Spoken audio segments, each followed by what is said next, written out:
Howdy there, geeks and gamers! Today, we're back at the desk instead of the post-its, because this time, we've got a mystery on our hands. On July 2nd, 2019, an innocent website that brought joy to countless neckbeards and man-children was murdered in cold blood. I've got a list of suspects with me, each with their own motivations, and we're going to go through the entire site's history to find out which one is responsible. But first, allow me to introduce our victim. The year is 2014. Your class has ventured down to the school computer lab and been given an hour to learn how to save a PDF. YouTube and Memebase are blocked on the school's network, but within a desert of educational websites lies an oasis for all you dweebs out there. If you were a nerd online in the 2000s or 2010s, there's a decent chance you visited Thinkgeek.com, a quirky little internet retailer that specialized in novelty gadgets, apparel, and decor themed around geeky pop culture franchises and science. If you were online at the time, you probably remember them for their caffeine shirts, their realistic Star Wars lightsabers and droids, or my personal favorite, the portal gun. If you remember the sort of geek culture of the internet at the time, this site was kind of the epitome of that. Star Wars, Doctor Who, Portal, Marvel, Big Bang Theory. Thinkgeek was under this sort of whole umbrella, and the brand capitalized heavily off of these franchises. As you probably gathered, the site doesn't exist anymore and hasn't for some time now, but I just wanted to take a look back and remember this bastion of the old internet. Thinkgeek went through quite a few transformations in its time, and many people probably remember it looking quite different to its original form. The site hit its peak popularity in the early 2010s, but it had already been around for a while before that, and it had quite a few different appearances throughout the years. Our story begins in 1995 with a small ISP called WizardNet, based out of a tiny corner of a computer shop in Merrifield, Virginia. Three of the founders, Scott Smith, Jen Frazier, and William Badness, were a mix of childhood friends and college buddies from Virginia Tech, and had pulled their money together to start the company, even going into credit card debt to get things off the ground. Unable to afford any paid software, they resorted to a free OS downloaded onto over 50 floppy disks to run their network, and it wasn't too long before their gambit actually paid off, and they began to attract a wide range of clients. Some of the early notable sites they hosted were South Park and the UFC. The ISP was successful for a while, but by the late 90s, the writing was on the wall for the future of dial-up, and in 99, having previously sold t-shirts for a WizardNet anniversary, they began experimenting with selling original designs under the name Thinkgeek.com. These were mostly targeted towards other people working in tech, with perhaps the earliest example being their Got Root shirt, a joke about having access to a system's root directory targeted towards cybersecurity enthusiasts. As far as I know, this is the first product they actually made, and it was soon followed up by other programmer humor tops based on different operating systems and coding languages like Linux and Perl. The earliest available snapshot of the site from January 2000 is a fairly bare-bones storefront showing off some of the featured items over a grey background. The original logo sports a white and orange color scheme with a drawing of a brain peeking out from behind the name. The tagline, Thinkgeek, stuff for smart masses, representative of the somewhat smug, ironic nerd sense of humor you'll find all around this page. The footer reads, "Just about everything is copyright. Don't steal it. Thanks." The site paints a very clear picture of their target audience, with Linux, coders, hackers, open source down the bottom next to a link to a survey asking you about your favorite operating system. Their mascot? A code monkey named Timmy, who they even had a little plushie made of that they would dress up in costume when the team went to events and conventions. Whilst they started off selling mostly shirts, they did experiment with a few other products like themed hats, buttons, or this Linux fish car emblem. One of my favorites from this old lineup is their Map of Internet poster, a visual representation of internet traffic and data packets being sent around online at the time. Thinkgeek also had a long-time fixation with caffeine, beginning with their molecule shirts that became big enough to be worn by Leonard Hofstadter in The Big Bang Theory. Another product in their OG catalog were the X drinks, flavored energy drinks so powerful that many of the ingredients are now illegal to sell. In fact, Thinkgeek was so obsessed with caffeine that they actually kept a tally of how much they sold, making it over 1.5 billion milligrams until they suddenly stopped publishing this stat in 2012. I wonder why. So there we go, our first murder suspect is that they sold so much caffeine that all their customers died from heart-related health problems and they put themselves out of business. Around this time, John Syme, who is considered the fourth founder of the site, began working at WizardNet and soon moved over to Thinkgeek doing some coding work on the back end. While Jen Frazier designed the site, Willie oversaw the business and the company's direction, and Scott handled the financials and licensing. They collected a bit of a niche following until they were suddenly given a shout-out by Slashshot and his founder, Rob Mauder, after sending them a care package of merch. Slashshot was kind of like the Hacker News or Dig of its day, if people still remember what those are. Its tagline was "News for Nerds, Stuff That Matters," and so its users naturally overlapped with the target audience of Thinkgeek. All the attention suddenly coming in brought them from about a dozen orders a day to over 600. Due to their success, soon after they were acquired by Andover.net in October of 2000. Andover was a website that acted as a hub for several different Linux and open source sites, including Slashdot itself. Nowadays, a web ring made up of a bunch of tech blogs and free software repositories might sound fairly worthless, but in February of 2000, Andover was acquired for $1 billion, with nowhere to go but up. I don't believe the offer they were made is public, but according to Vadnais, it included a mix of cash and stocks that were just enough to pay off his student loans and put a down payment on a house. Clearly the buyout wasn't a great deal, but they believed that if they didn't sell, Andover would sooner or later purchase a competitor and push them out of the market anyway. So this was kind of their only option in their eyes. Andover's new parent company, VA Linux Systems, was a pretty big player in the open source and Linux hardware spaces, pulling in about $100 million in revenue, and had recently gone public in what was at the time the biggest ever first-day gain for an IPO, with the share price growing by over 700%. Now, our small independent company had pressure on them from above to churn out more and more money. They now had to deal with the input of useless executives who didn't understand the culture of the store or their audience. They had the site start selling a bunch of computer hardware and junk like VHS players and printers. That's right, our next suspect is VA Linux. Those Ubuntu bastards just didn't understand their creative vision and wanted to turn them into a retailer of obsolete technology because they were old and out of touch. Typical big tech corpo, buying up smaller companies and putting them out of business. Thinkgeek would continue to expand their catalog and started selling more gadgets and toys as well as their usual apparel, like some of these early portable MP3 players, a line of multi-tools, or this digital text scanner. I don't think any of these were originals, but even back then they were bringing in a lot of really cool products, the kind of stuff I knew I would have desperately wanted if I was a kid at the time, even though I'd probably only ever use it once and shove it in a drawer somewhere. The eyeglasses were definitely one of these items. These were pre-Oculus VR glasses that would display movies and games in cutting-edge 640 by 480p, so you could fully immerse yourself in the realism of Ultimate Doom. I can't imagine these were anything but headache-inducing, though apparently it was somewhat popular among dentists to give patients to take their mind off things. So pour one out for all the unlucky kids who are already dreading getting a root canal and suddenly got this torture device strapped to their face so they could watch Ed, Edd n Eddy in Game Boy Advance resolution. Now that the company was seeing a lot of success, WizNet was sold off so they could focus on the SOAR and get out of soon-to-be defunct industry. This is also when they moved into their long-term headquarters in an office park in Fairfax, Virginia, but I'll get into the office more a little bit later. Unfortunately for VA Linux, in a shocking turn of events, in the early 2000s, tech stocks turned out to be massively overinflated and suddenly plummeted in value. I hope that doesn't happen again. All of a sudden, their $239 shares were worth about $7 a piece, and whilst publicly they were telling the business media platitudes about how they always knew this was going to happen and not letting the money get to their heads, internally, they were forced to start scaling back as it turned out owning a bunch of blogs and free software sites didn't really pay the bills. Thinkgeek, on the other hand, was actively growing and delivered consistent revenue not based on speculation, and since VA Linux was forced to downsize a lot of their operations, this left them with some breathing room to continue to choose their own path for a while. The brand was able to still maintain its unique identity and dump their junk hardware products, and on April 1st, 2001, one of Thinkgeek's most iconic traditions began.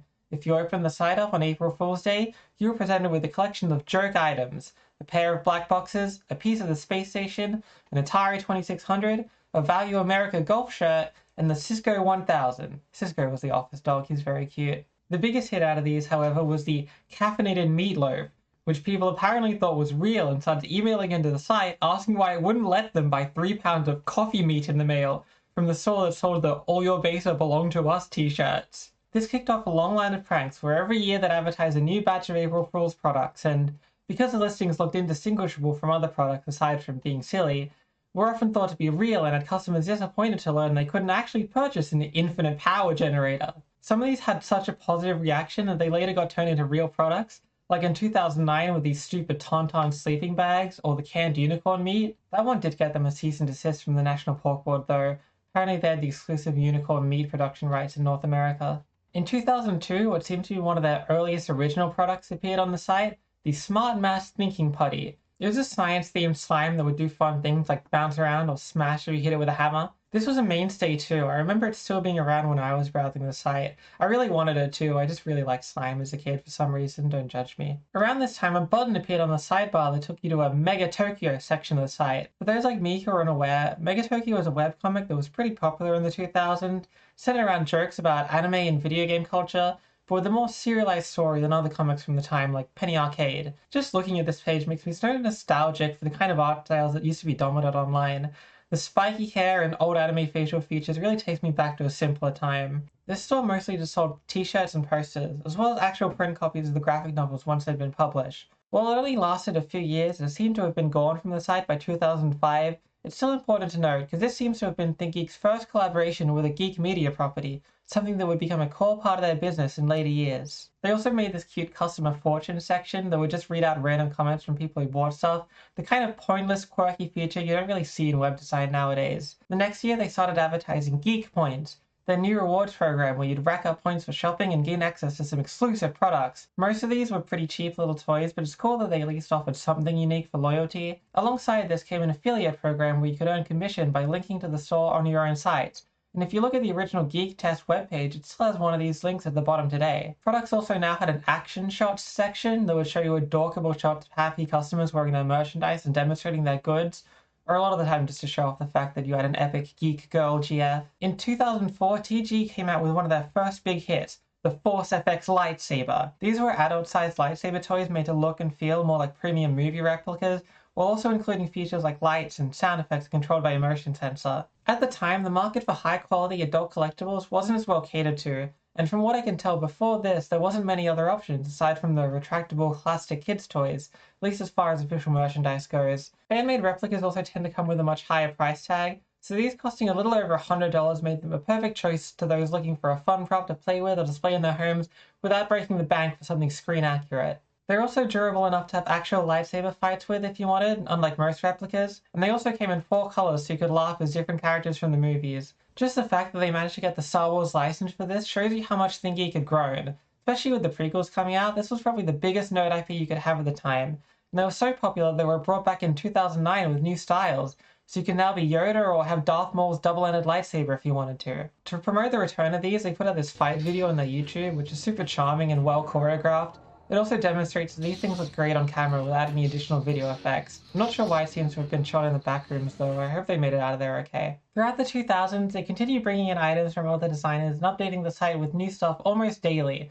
But they also started experimenting with creating more original tech products as well, spending $240,000 on R&D in 2007. Another early original product was the USB Snowbot, a mechanical snowman with a glowing moving eye that would make annoying sounds when you turn it on. Desktop toys like this were the coolest thing to me ever as a kid, but as an adult, all I can think about is how distracting this would be. Speaking of things made to piss people off, one of their more popular products from this time was the Annoyatron, a small, magnetized computer chip that would emit a high-pitched beeping sound just often enough for it to irritate your co-workers, but not enough to where it would actually be easy to locate. A lot of the OG fans say this is the product they remember best, and it sounds like it wreaked havoc on offices back in its heyday. In 2008, a bounty program popped up where you could mail in your ideas for shirts and get paid $250 if they decided to use it. This would later be expanded into Geek Lab's Idea Factory program, where you could receive $1,000 for your product ideas, as well as 10% of retail sales. Imagine that, an internet where companies pay you for your t-shirt ideas.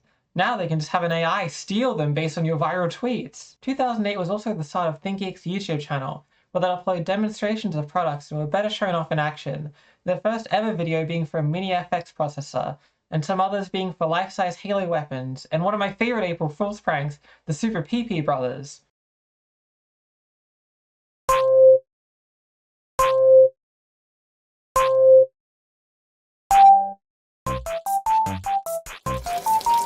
I think this is what Scott the Wozz's girlfriend got him for their anniversary. That year also saw the release of Voice Command R2-D2 and Dalek robots, as well as a flux capacitor replica. I wanted one of these so bad. I know they didn't actually travel in time, but I think part of kid me believed that it might, just for me. In June, they would also launch a blog section of the website, also known as the Blurg, at least I think that's how it's supposed to be pronounced. The Thinkgeek blog. Grok it. Can you grok it? Posts on here would usually discuss or make jokes about some current big topic in geek culture, as well as giving you updates on new products or photos or whatever the crew was up to at the time. It's also a repository of a bunch of really old memes like giant bacon on tech kittens. One of the most bittersweet posts I found on the blog was dedicated to websites from beyond the grave, where the staff share some of their favorites that have since gone offline. How ironic. In 2009, the amazing Timmy product finder popped up, which I assume just sent you to a random product, and if you were lucky, that product was the personal soundtrack t-shirt. This was another April Fool's joke turned into a real product, a shirt with a giant speaker in the middle so you could play your own theme music. If anyone still has one of these, let me know. I would love to enter rooms to like Dragon Ball Z themes. To complement this, they also made playable electric guitar and drum shirts, both of which were so popular they made it on TV, the latter being sent on to The Tonight Show with Jay Leno on the back of one of the geeks. Now it feels like a good time to discuss Thinkgeek's corporate culture. The fun, quirky, and nerdy image wasn't just a facade for the customers, it extended to the office as well, since the people who worked at and ran the company were the same kind of people they were trying to market to. During job interviews, prospective employees were often asked questions like, iPhone or Android, or who's your favorite Ninja Turtle? The company hosted frequent geek trivia nights, and staff would participate in making skits to promote products on their YouTube channel. The offices were dimly lit, I presume so as to not set off your sensory issues, with the walls decked out in Star Wars, Mario, and Space Invaders decals. The office was covered in action figures and product prototypes, cease and desist letters were framed and hung up, and many employees would decorate their workspaces with fun little notes and jokes. There was also the Wall of Awesome Happiness, where they display fan mail, and of course, the Geek Cam. This page, made in 2001, would show you images from the various webcams in the office, and yes, because this page appears to have been made in February, it is technically possible for you to have been watching the Geek Cam on 9/11, although it's unlikely you would have seen any reactions since these webcams are only updated very periodically. The site would also host a lot of giveaways and competitions on the blog, such as the incredibly of its time bacon eating competition,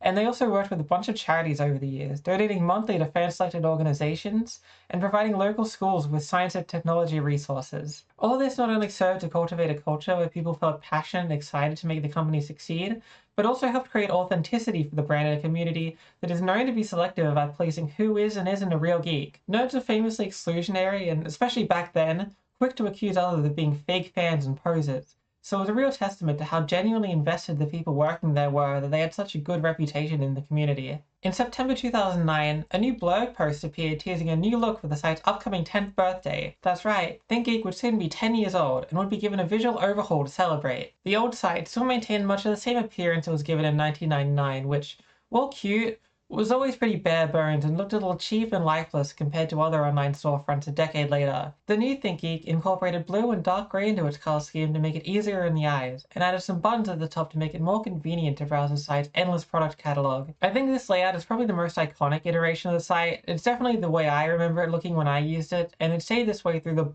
peak of the site's cultural relevance. To mark the occasion, the company went out on an old steam paddle boat for their anniversary party, where they enjoyed a 5-layer cake caked in all sorts of geek references, with a little Timmy on top standing above their logo. It also had a tiny little edible version to some of their most famous t-shirts on the bottom, and I think this is a really nice touch to harken back to their roots. By this point, Thinkgeek had grown into a major retailer and a staple of nerd culture. We're now turning over $50 million a year and grown from 4 employees to 51 in 2010. The next few years would be another transitional period for the company, as the need for continued growth began to bump up against the inherently niche audience of the site. Programmers and engineers have a lot of disposable income, but there aren't nearly as many Pearl coders out there as there are Doctor Who or Game of Thrones fans. In 2010, there was a shakeup with the parent company, which had now rebranded to GeekNet, and an increase in investment in the site. In the years that followed, Thinkgeek began to leverage brand collaborations and recognizable IP much more heavily in order to broaden their appeal. This new era also coincided with the rise of 2010's geek culture,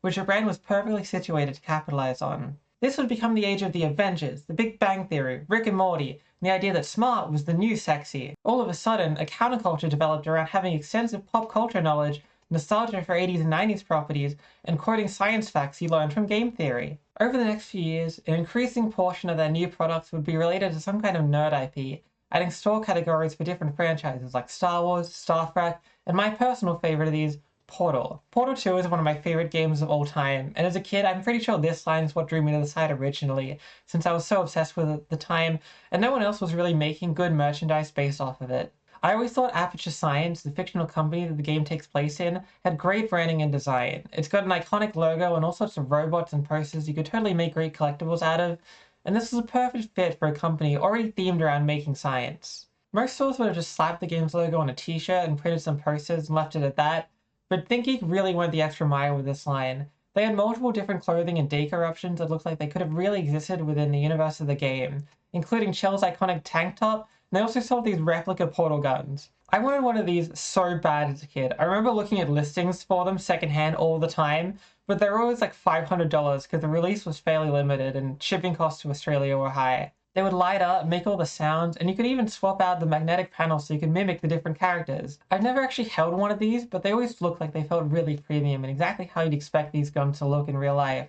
There were no corners cut here, even though they probably could have moved a lot of these if they just made some cheap plastic toys. Same goes for all of these products, really. I remember wanting just about everything in this line when I was younger. They sold the gels, which I think were just themed recolors of their old Smart Mass Putty, but still extremely cool. There was also the Companion Cube cookie jar. I actually own this one. I don't actually know where I got this from, since I don't think I ever bought anything from the site. I think these might have ended up in EB Games later on. This thing had the same fate as, I assume, most of the products in this site, in that it was used for a couple of weeks and then shoved in a drawer to be probably forgotten about for the next decade. Amongst all the other brands, there was also a section just for the Big Bang Theory, where they clearly had a much harder time coming up with merchandise to sell, because this is mostly just t-shirts with references to the show. It is kind of fun though that things came full circle and they could now sell their caffeine shirts in this section. They also had the Minecraft license, though I don't think much of their stuff was original products. They did make the light up redstone ore, however, a little block that would light up when you touch it, just like in the game. I actually had this one too. I wish I could show it, but I don't know where it is. I thought this one was really cool in concept, but I remember being disappointed by its lack of actual functionality as a nightlight. It didn't get that bright and it would just turn off on its own really quickly if you didn't touch it for a minute.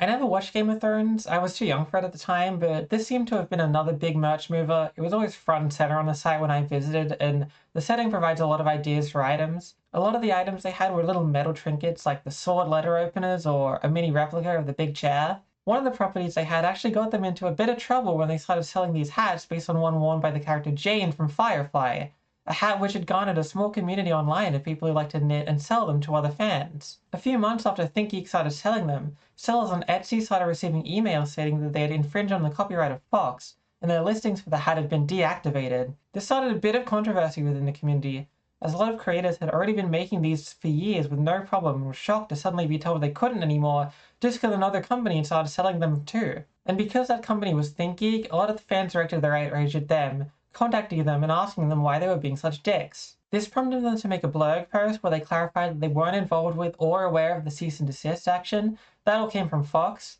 And they subsequently announced that all the profits from hat sales would be donated to Can't Stop the Serenity, a charity organization that would host Firefly-themed fundraising events. And it seems like generally people understood that it wasn't their fault, but the browncoats definitely felt pretty slighted. What made it worse is that one of the creators affected had actually made miniature Jane hats for Timmy in the past, which I think Geek reached out to them.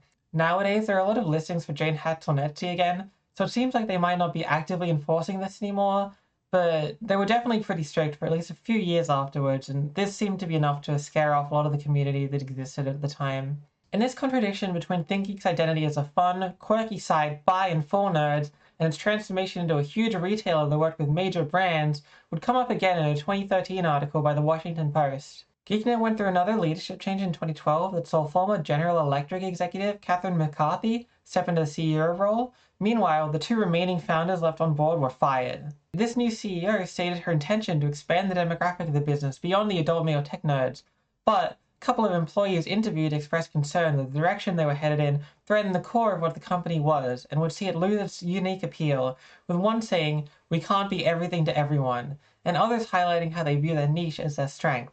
I knew it! Typical clueless executives, forcing them to appeal to the lowest common denominator and ruining the company with their constant micromanagement. Those smarmy CEOs don't understand real geeks like you and me. They're just a bunch of normies, and now they're trying to turn us into one of them. The site would be overhauled again in 2014 to give it a much more modern, minimalistic look. The logo was changed from the iconic brain to this white and green one with the geek written backwards, and the exclusionary tagline, "Stuff for smart masses," was dropped in favor of the new, more inclusionary, "Join in, geek out." I find it funny that the old slogan kind of implies that the average consumer is a moronic sloth eater, and this new one seems to be there to specifically target this sort of person. This new version of the site dropped the background in favor of plain white and ditched orange from the color palette.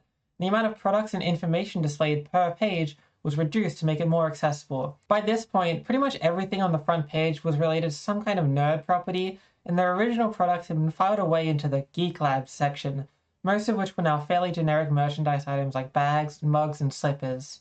Essentially, Thinkgeek was undergoing a process I like to call Funkification.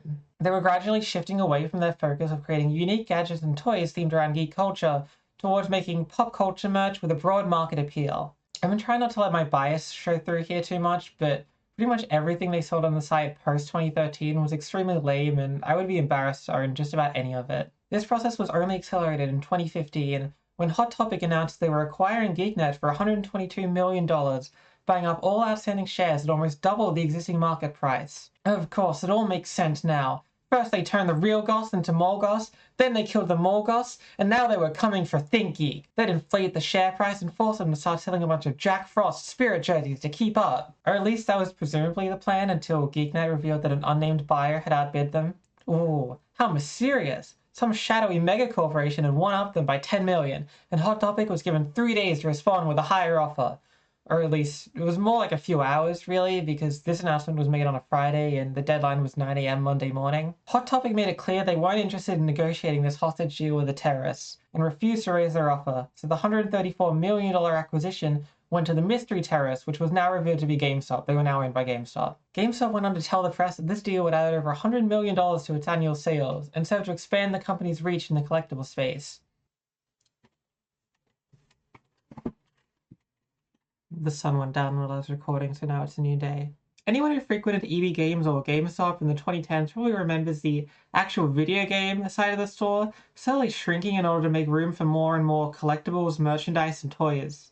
Video game sales themselves have always had fairly slim margins, and especially after digital downloads took off, it became pretty hard for game stores to sustain themselves off of game sales alone. Meanwhile, apparel and merchandise offered a way to make a lot more profit per item. This is kind of similar to the way that movie theaters make money, with most of their profits coming from popcorn and drinks, while most of the actual ticket money goes back to the distributors. The purchase of Thinkgeek allowed GameStop to obtain a bunch of pre-existing inventory full of licensed merchandise so they could quickly start moving in their stores to keep people coming back. Not only would GameStop locations start stocking Thinkgeek inventory, but the brand would soon open their own physical storefronts as well. Before the acquisition, Thinkgeek had plans to open up a series of standalone locations, starting with a small booth at Tyson's Corner Mall in Washington, D.C. From what I can gather, this seems to have been another point of contention with the company, as leadership was determined to make this initiative work. Meanwhile, some of the old guard was skeptical, presumably due to the fact that they viewed the brand as too niche to succeed outside of e-commerce. When your customers don't have to live within a small distance of your store for you to make money. In September, the first of these stores opened in the Florida Mall in Orlando. Can't wait to see what sort of stuff they cooked up. I bet it's like a retail version of their offices, or like a real-life Aperture Science with all sorts of droids and robots running around and all sorts of weird science experiments happening everywhere and... Oh, yeah, right. Because of the need for these stores to have as broad an appeal as possible, they basically just became repositories for branded hats and toys, and any of that distinct Thinkgeek charm was pretty much gone at this point. The store even had this giant Rocket Raccoon Funko Pop statue out front, which, if that doesn't tell you they were washed, I don't know what will. More than 40 locations would open over the coming years, with the first 1,000 customers in line for each store getting a special pin, and the very first customer for each one getting a golden Timmy plushie. Yeah, these stores basically just ended up being the American version of Zing. For anyone who doesn't know, Zing is a chain of collectible stores here in Australia and New Zealand, known for selling a bunch of really embarrassing pop culture garbage. They also have an almost identical layout to Thinkgeek stores, even down to the green and black color scheme. While these two brands weren't officially the same and Zing was created prior to the acquisition, they existed to fill the same niche and carried a lot of the same products. And because they were both GameStop subsidiaries, a lot of the design work was done by the same companies, which is why they look so similar. But these two is that when Thinkgeek launched their Loot Crate knockoff subscription box, Zing uploaded an unboxing video on their incredibly awkward YouTube channel and for some reason decided to present the items like this.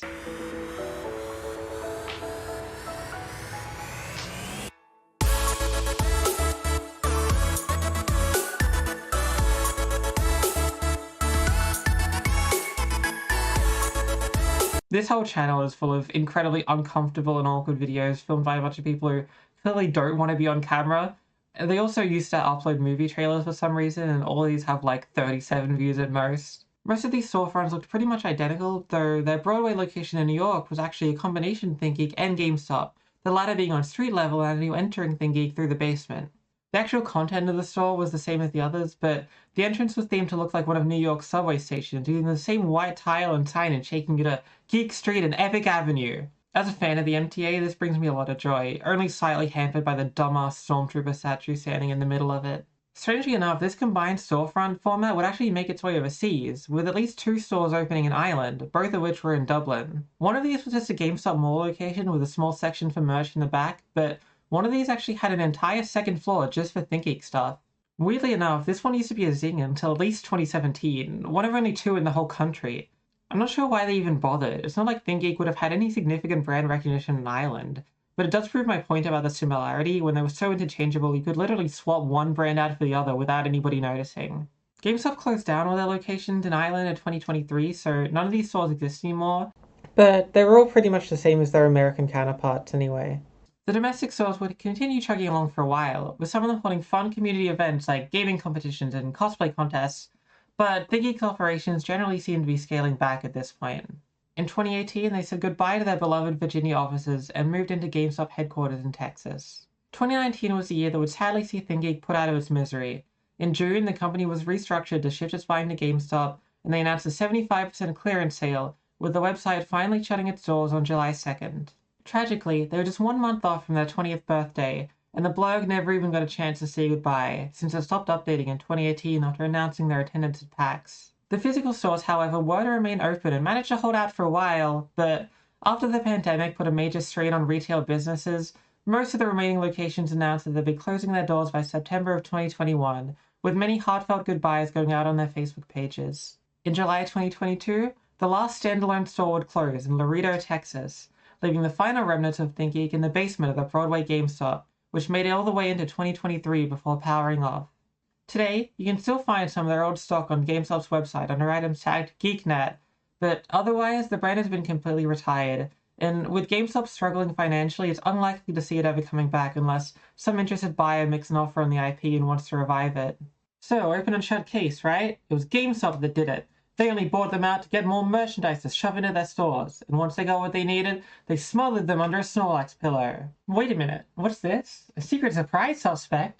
Oh look, it's changing market conditions. Yeah, by the late 2010s, geek and nerd culture had become so mainstream that products serving this demographic had become widely accessible and easily available in many stores, leaving Thinkgeek as just another fish in the large pond of pop culture goods retailers. John Fraser, the company's buyer during their prime, showed up on a Reddit thread a few years after the closure to give his thoughts, and cited the rise in direct-to-consumer marketing as one of the reasons for their decline. In the 2000s, businesses like Thinkgeek would act as a middleman for companies manufacturing products without retail operations, particularly for overseas factories who couldn't easily sell to the American market without an agent distributing for them. Nowadays, it's a lot easier for companies to start their own websites and ship straight to the end user, and platforms like AliExpress and Temu have made overseas manufacturers accessible to consumers, leaving many of these distributors obsolete. We can speculate all day on whether or not Thinkgeek would have survived if they stuck to their original direction. It's certainly possible, and it's undeniable that poor decisions made in the search for increasing profits set the company on a negative trajectory, but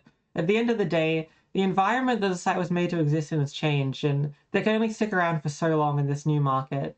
From a business perspective, it's hard to say whether or not the pivot to a more general audience was the right move, but as a fan, it's sad to see the soul and creativity taken away like this. I found this quote from Jen Fraser in the Washington Post article particularly illuminating. You have to be sensitive to what is going to appeal to the new potential customer, but won't alienate the loyal customer. And not even the customer, to be perfectly honest, but the community. Because there are probably thousands and thousands of Thinkgeek fans that have never bought from Thinkgeek, but love the idea of Thinkgeek, and love that it's a place that brings geekdom together and celebrates it. If I was still there, I'd want to make sure those people are happy, even if they never spend a dime. This made a lot of sense to me because I was the exact type of person she was describing. Since I was a kid when I was browsing the site, I never had money of my own to spend there, and even if I did, shipping to Australia was prohibitively costly, but the whole idea of the shop full of wacky gadgets made by a bunch of mad scientists was so wonderful to me, and I was always amazed by the things they managed to come up with. Nowadays, I can't think of any stores that serve as a replacement for the site, but the same spirit of creativity lives on in the community.